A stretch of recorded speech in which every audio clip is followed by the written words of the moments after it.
नमस्कार।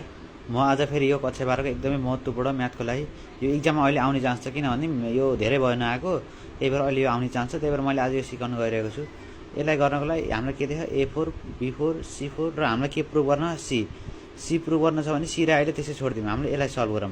यसलाई सल्भ गर्दा के हुन्छ भन्दा हाम्रो यहाँ रोक्नु,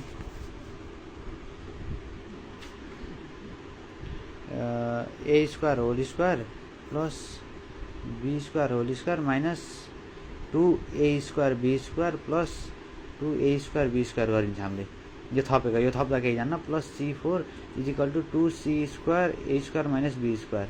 अब हामीले के गर्ने भन्दा यसलाई यहाँ ल्याएर यसलाई फर्मुला गराउने, यसलाई फेरि उता लग्ने।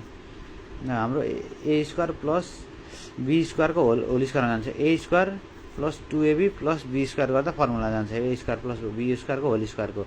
अब हामीले यसलाई के गरियो भन्दा माइनस, अब फेरि यो 2C स्क्वायरलाई अगाडि ल्याउने। हामीले 2C square A square minus B square plus C4 लाई त्यसै लेख्ने प्लस C4। अब अनि हामीले यो माइनस 2A स्क्वायर B छ नि, यसलाई उता लगिन्छ, 2A स्क्वायर B भन्छ।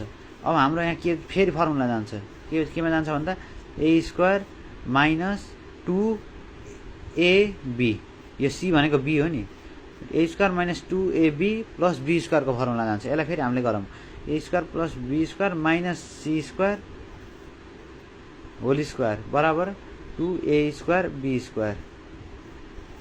यति पछि के गर्छ भन्दा स्क्वायरिङ बोथ साइड गर्ने। यो के हुन्छ भन्दा हाम्रो A स्क्वायर होइन, स्क्वायरिङ बोथ साइड होइन, यो स्क्वायर यतातिर लग्ने। हामीले A square plus B square minus C square, यो हाम्रो के हुन्छ भन्दा 2 को के भयो, 2 को रुट 2 AB, A स्क्वायर र B स्क्वायरको AB भयो। अब हामीलाई के थाहा भन्दा cos C को फर्मुला, यहाँ cos C को फर्मुला के भन्दा cos C equal to A square plus B square minus C square upon 2AB हो। अब हामीलाई यहाँ जम्मै देख्यो, के देखेन, 2AB देखेन, 2AB हालिदिउँ दुईतिरै, 2AB यहाँ पनि 2AB ले गरिदिउँ। यहाँ AB कट भयो। यहाँ के हुन्छ भन्दा यो cos C को फर्मुला गयो, cos C भयो। अनि यो 2 बाई रुट 2 बाई 2 भनेको 1 बाई रुट 2 हुन्छ र C equal to cos inverse 1 by root 2 हुन्छ। C इजिकल टु 45 डिग्री और 180 माइनस 45 डिग्री और 135 डिग्री हुन्छ। हाम्रो यसरी C को एन्सर आउँछ। यो एकदमै इम्पोर्टेन्ट छ, यो एक्जाम आउने चान्स छ।